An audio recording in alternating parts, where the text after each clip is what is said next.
to see. Yeah, sithi ngaye konke. It's a big deal, isn't it? It is. And uyayizwa nale uvela qhamuka nezinto nje ezithi asibe yithina. Get you in the mood. And le mood le yovoto yayifila. Sentiment exactly. Yeah, All right. Right, mkhulu, right. And we're supposed to be now talking to ubaba prophet. Yeah. But manje asazi kwenzakalani. Of course umapule masanda kuvela umsakazo wakho awenzanga kahambi leli hora sesithi ngaye konke kuyenzeka. Masikhuluma ngongaye Thulani, sikhuluma ngomoya weqiniso, sikhuluma ngomoya wokuthula, sikhuluma ngomoya woxolo, sikhuluma ngomoya wothando. Uma ngikhuluma ngalo moya ngizwa nami kuba khona into evukayo Thulani ngesimanga sokuthi izinto zizezamosheka ngenxa yokuthi konke sikwenza sikasamcela umoya ongcwele asilawule, asikazi sacela umoya ohlanzekile uhambe nathi usengame ezintweni zethu sonke sizenzayo eziphambana nokulunga. Asiye samcela umoya ongcwele ukuthi usilekelele ekutheni where to from now, because suke sazi ukuthi vele senze okuphambene nokulunga. Now into ke ithi ke umoya ongcwele ngasonke isikhathi fanele hlezi njalo simcela ngoba yena uyalawula endleleni. Asiphinda sikhumbuze lokho esesikhohliwe. Umoya weqiniso Thulani ubaluleke ngendlela esimangaliso. Uma ngase wonke umuntu ophilayo angahlala eqinisweni akhuluma iqiniso ngaso sonke isikhathi, izinto ngezimo eshakale. Ngiyathanda futhi nokuyiphindisisa le iqiniso Thulani engathi ngaze ngizwakale njenge record day scratch Thulani ezothi ngizeze ini so you know why? Ngoba Thulani I feel ukuthi even the instability ekhona eSouth Africa or in Durban or in our communities or in our families icauswa ilento yokuthi iqiniso asifuni ukulikhuluma. Masagxila ekhaya kakhulu ukuthi kunomthetho ekhaya, iqiniso limile Thulani ukuthi sikhona manje thina siyesazalwa 50 years ago, sazalwa kukhona abangaphambi kwethu. Now abangaphambi kwethu Thulani babanento abayihlanganisayo nemoya ethi wayathi ubaba uMbhele umuntu mangabe umuntu omnyama bekuphilwa kanjalo ngoba kuthiwa bekuvunguza umoya phezukodwa. Athi ubaba uMbhele abadala akubizwa abantu abangasekho emhlabeni, kubizwa abadala ababakhona before. So that means those spirits ekhulunywa ngawo ibona abadala because they lived before the human flesh or before kuze kube khona. Uma understand kahle lento ithi ukuthiwa masifunda si understand ngokweBhayibheli beyichaza lo muntu ngangaze ngasho ilanga ngathi it makes sense to me because it didn't make sense Thulani makuthiwa bekuvunguza umoya and then bese bakhona abantu abawu2 emhlabeni abaphilayo and then mangabe bewu2 kowesizwe wesifazane then mina ngiqhamukaphi. Uyayizwa leyo nto now kusho ukwenzakalani. So uma ebhala ngakhumbula lento esisikoleni Thulani ethi uma ngabe sifunda fanele sithole ukuthi umbhali usuke nenhloso yokubhala. Kwesinye isikhathi khona izinto ayinqamulayo, khona izinto azenza kuthiwa isenza sengathi, kukhona imisho ayisebenzisayo ngoba enzela ukuthi sikwazi ukufunda. Khona okunye okungafakwa Thulani ngenxa yokuthi ispace sokubhala mhlawumbe at that particular time suke sisingakanani. Ngichaza ngamasibomu lento ngoba ihamba ibisi shaya endleleni. Now uthi umbhali weBhayibheli Genesis 1 verse 1 uthi kwakuvunguza umoya phezukodwa. Should that means the spirit was moving around. Umoya into ayiphila at that time spirit or umoya angazi ngizochaza ngayiphi indlela because ibeka kanjalo with understanding yami uma ngabe ebhala. Uthi kwakukholutho kodwa kwakuumoya. Right? Omunye ngathi wind, omunye ngathi oxygen, angazi but khona lento yomoya mhlamba sisho ngesizulu ukuze ena isiqoqele yonke into kwakuvunguza wona. Then kwakhiwa, then it means into ingisa kwipower that brought everything to existence Thulani because ayikho into eshoyo noma sesicabanga thina ukuthi kushuthi lo wayekhona waba khona kanjani ukuze adale konke. Masithi uNkulunkulu uyiflesh, uma uNkulunkulu simnika igender, uNkulunkulu sesimfaka ebe umuntu we understand like umuntu okanjani umuntu umphefumulo noma umuntu wenyama uma sesethu he then it means imfaka njengomuntu wenyama. Is that correct or not? Now let's go back to umbhali. Uma ibhala lento uyayichaza uthi kwangekho lutho then ahamba azafika ku26 athi kuvele sengathi Thulani there was a conversation ethi masenze umuntu abomfanekiso wethu obani laba bakhulumayo lo bhalayo yena wayekuphi ngalesikhathi kukhulunywa leyo nto like kusho uphile kwazi kwaba ilesikhathi thina iBhayibheli elifike kuthina esilaze ngalo ngalesikhathi kufika ama missionaries la noma ingalesikhathi ku before that asazi ukuthi wayibhala nini wayicabange nini. Now ithi into kubina ke ingibuyisela ekutheni lo muntu iwisdom ekuyena the power anayo ukuthi asibekele isithombe apaint ukuthi inoba kwenzeka kanje mina ngiyibuka leyo nto kuba uNkulunkulu kuyona that power that brought everything into existence ngoba uma bengenabo uNkulunkulu bengekabe nobuchule bokuthi nami ngihlale phansi mangiyibheka into yakhe ngibheki iyona ngibheki iqiniso lombhalo wabhala la. So isho njalo ukuthi makubhalwa kubhala lethi makube khona umuntu abomfaniso kwethu ebesiyasifuza ebesenza yonke into kusho kwakuswelekile ozoba kwi-flesh abesenza yonke lento ekufanele ngabe yenziwa abantu baka moya. Now indaba yami ke mangabe isihamba kulelo hlelo lelo lokuthi now sesikhona ke manje Thulani iqiniso ke selithi lo moya ngithi njengoba kuthiwa masenze ngisusela lapho Thulani omunye umuntu angangiphikisa naye abeki in fact angeke angiphikise because it's my view iqiniso lami naye uzoba nowakhe sibone ukuthi ikuphi la kuhlangana khona. So injalo impilo ekufanele siphile manje siliphile lelo qiniso lokuthi awukwazi ukungiphikisa mangifile ukuthi iqiniso lami now unelakho. Can we justify for diversity or for ukuphilisana for unity akasibone ukuthi ithini amaqiniso ethu wahlanganisa kanjani asenze sikwazi ukuphilisana thina sobabili. Now uma ihamba indaba yami ngeqiniso Thulani ithi kwakukhona leyo moya mina njengoba ngithi kwakukhona isivumelwano nemoya ingoba kunale conversation iBhayibheli eliyivezayo ukuthi kwathiwa masenze umuntu abe umfanekiso wethu. So uma ekuthiwa asifuze then it means the first creation eyenzeka kwaba naleyo agreement ukuthi wena njengoba sikwakha manje uzobusa uzokwenza yonke into ilwane zizoqanjwa wena. So lileso sivumelano Thulani asikho engisicabangayo mina nawe ungacabanga ngendlela yakho uyijule nje ucabanga yenze kanjani lento ukuze kufike. So that sivumelwano ngiseseqinisweni Thulani lokuthi sihambe ngalo sikhulume ngalo lesi sivumelwano sehlela kulabo abokuqala bokuqala baphila in a flesh leyo sivumelwano benza nabo bakwenzayo kwase kuba khona izinto ezenzeka la endleleni Thulani uma zenzeka lezi zinto kusho ukuthi kuba nezivumelwano ezintsha njalo ngoba uma nidalela ukuthi nizohamba ngale ndlela uma sengasahamba ngale ndlela kuba nento eqhamukayo ukuthi asenzeni kanje ngoba kusekho kanje.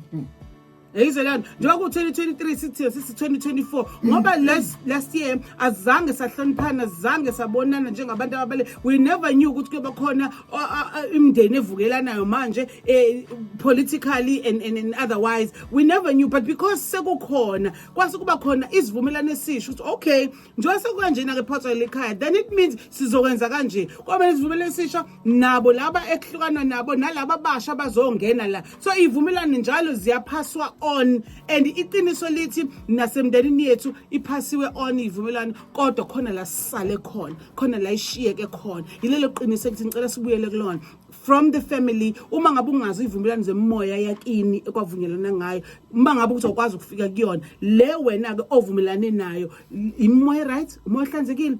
Are you able ukuthi wena uyipass on to the next generation? Ma uyipass on to the next generation kuzophileka yini? Ngifuna ukubuya masibuya sikhulume ngendaba esikhathi lesi sisinikiwe ke manje ukuthi isivumelwano nesivumelwano zikhona. Uma ungasazazi zange zizedlulisele kwena wena wazaleka le ndlela ocomplaina ngayo ngoba phela siya complaina indlela sizalwe ngayo.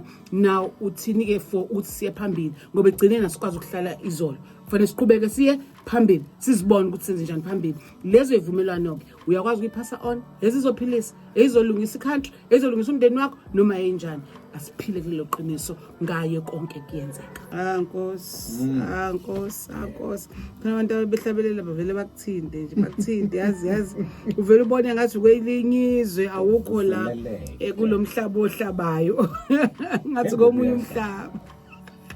hlaba Thulani asikomkele indlovukazi uMaphule ngihleli naye Thulani wakaZondi sithi ngaye konke kuyenzeka kulesi sikhathi so sithe mangabe sivala isession yokuqala kwawukuthi sikhuluma ngendaba yezivumelwano bengisahamba ekumoya weqiniso ngisahamba ukuthi ngaye konke kuyenzeka ngikuchazela ungaye umoya weqiniso wokuthula wothando nowoxolo so uma sizoma kulo weqiniso ngithi inkinga yami o mhlambe into eyenza ukuthi ngigxile oweqiniso ngenxa yokuthi imizi ilimele imizi dysfunctional iSouth Africa injena iqiniso asimcelanga umoya weqiniso sihole even in our communities there's something that is not going right because asimcelanga umoya weqiniso iqiniso liyamkhulula umuntu iqiniso lenza ukuthi umuntu akwazi ukuthi aphile isikhashana esitha sibe side ngenxa yokuthi uthi umfice namhlanje umile eqinisweni lakhe noma ungafika kusasa uzobe sakhuluma into eyikhuluma izolo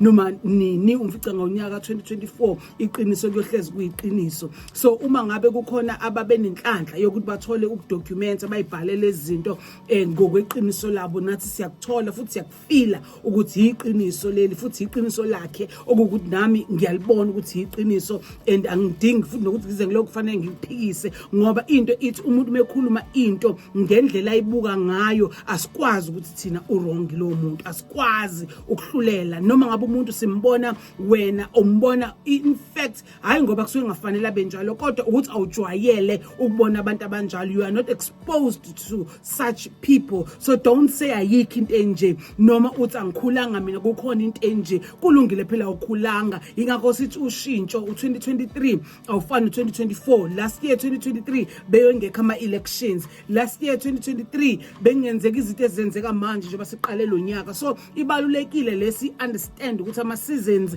akhona for a reason iminyaka ihlukaniswe for a reason kukhona indawo zidemarcatiwe for a reason so uma ngabe wena uhlala enorth mina ngise south impilo ephile north ayifani noyiphila ngala ngangifunda lento equator ekuthiwa equator ne la kune line between the north and south la kuthiwa kushisa into ongakazi uzuyibona ngangize angifisa ukuthi ngihlale kulezo zindawo ezilapho so akufani khona othola ukuthi bona vele ngoba indlela abakhiwe ngayo they are strong the melanin ekumuntu is strong bayakwazi ukusurvive that heat bese kuba khona bangakwazi ukusurvive iheat ngoba bahlala endaweni ezihlukene so sengichaze ngendlela eziningi lento engicabanga ukuthi uya understand lento esikhuluma ngayo uma ngabe sizothi si-analyze noma sixoxa ngezinto asikwazi ukuphikisana size ngempela siyaxabana size ngempela sizwani size ngempela singenelani ngenxa yeqiniso lami wena elakho ke yindaba nawe ungashe lakho ngendlela yakho bese kuthi ngoba sithanda ukuphilisana kodwa manje sibone ngendlela eyodwa bese sayihlanganisa lento ukuthi sikwazi ukusilekelela and coexist because that is what is needed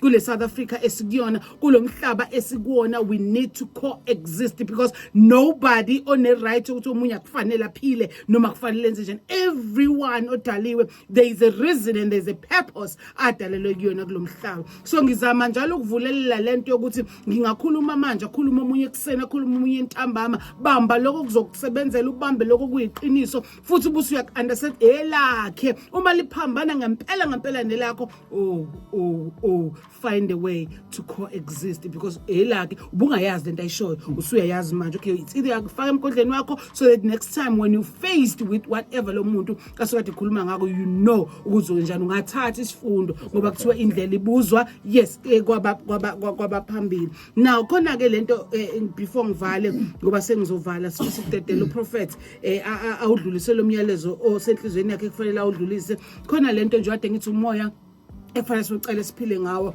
masithi ngaye kuyenzeka ukuthula wothando oweqiniso nowoxolo sesigxile kakhulu koweqiniso ngifuna kulo wokuthula wothando nowoxolo kuthiwa la khona uthando nendlela ikhona kuthiwa mangabe uhlala ekuthuleni uhlala ekupeace izinto ziyenzeka ngendlela ekufanele zenzeke ngayo uma udlule impeni awudluleli lo muntu kodwa udlulela wena ukuze ukwazi ukufocus to the future ufocus entweni kufanele uyenze because there is a purpose why you are still alive others are dead there is a purpose why wena usakule area okuyona abanye bekwamanye ama areas, why wena usakulomndeni okuwona, there is a purpose. Why wena wazalwa kulomndeni awubona umubi kangaka, why uzalwa yilo mama ombone mubi kangaka, why uzalwa yilo baba wafika watshala washiya. Kunesizathu, find leso sizathu ngoba ubukhona bakho might assist laba bantu ababona engathi akufanele bahlangane.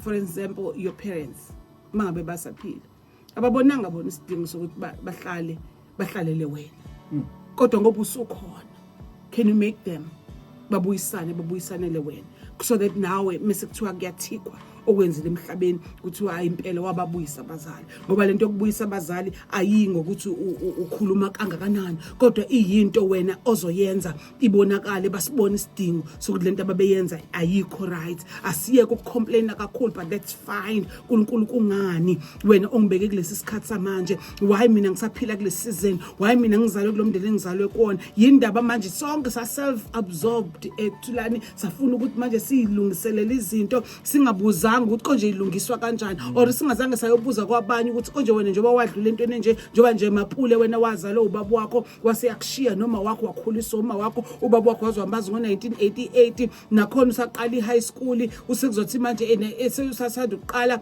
usuyahamba futhi lo muntu owakamazi kahle awazi ngisho ivumelana zasemoya yangakubo uyixhosa lo muntu awazi ngisho iculture yamaxhosa usejika uyahamba uyashona lo muntu mapule wasurvive kanjani, because njengamanje siyakubona izinto ziyenzeka kuwena. Akekho umuntu ngempela engingathi manje angaxakeka ngikhona ngaleyo information, ngoba njengoba ngakwazi nami angizange mina ngihlaliswe ukuthi ngoba ubaba wami ngimazi ngase ngihamba ngemgaqweni, angizange mina ngihlaliswe ukuthi ngoba nakho ubaba wami azange angikhulise so kuneyinkinga ngempela ngenxa yesibongo, kodwa laba babekhona they were parents enough for me ukuthi ngikwazi ukunderstand ukuthi umzali uyini kahle banginikeza lento yokuphila ngiphilele mina, ngoba neBhayibheli kwababhalayo babhala bathi khulisa umntwana ngendlela ekuyoba eyakhe angasuki kuyona. So leyo nto fanele siyigxilise bazalwane, especially laba abalifunda iBhayibheli, uma uzokhulisa umntwana ngendlela kuzoba eyakhe.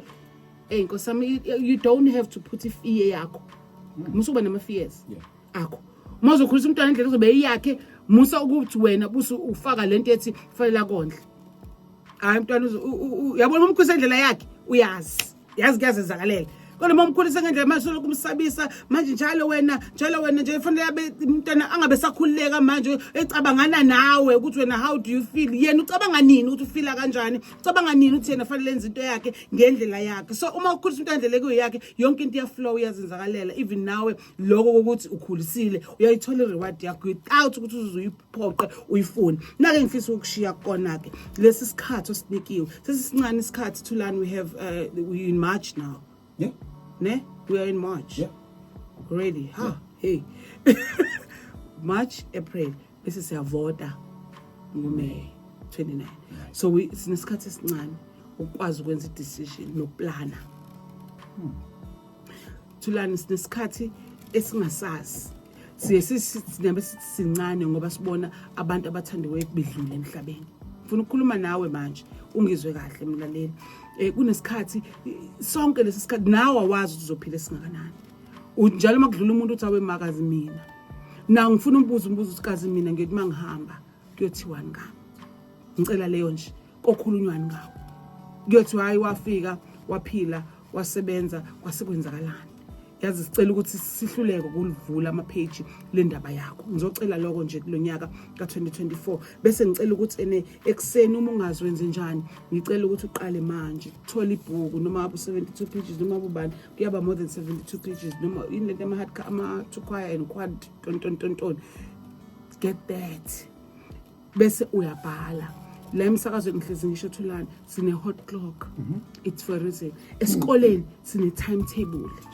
Thulani, izitimela zihamba nge-timetable, amabhasi ahamba nge-timetable. So uyayibona into yokubaluleka kwesikhathi. You can't waste isikhathi. You can't even wait because makuthiwa liyasuka ngo10 ibhasi liyasuka yekela ukuthi basuke sebedelayile bona sebenza wrong esikhathini. Kodwa makuthiwa siyasuka ibhanoyi nje ngelize likulinde ziya offload impahla zakho. Uma sekuthiwa liyasuka ngo7 liyasuka ngempela ngo7. So be there on time. Can we start now? Silungisa indaba yesikhathi ukuze ukuthi noma ngabe kwenzakalani noma ngabe sithola abantwana abasha noma siyadlula emhlabeni emhlabeni kodwa kube khona into esala yazeke ukuthi ngalolu suku kwenzeka ukuthi ngakuthola wena ngase ngeke kwenzeka ukuthi ungakhulisa kanje indlela mina engakhuliswa ngayo yile and therefore there is why ngakhulisa kanje ngaphinda ngathola le information ukuze umntwana naye athi noma ethola abanye abantwana azi ukuthi ekhaya kuhamba kanjani imigomo nemithetho yasekhaya ayikho lento ethi siphila emseni siphila endaweni yomthetho South Africa inomthetho so imithetho ibalulekile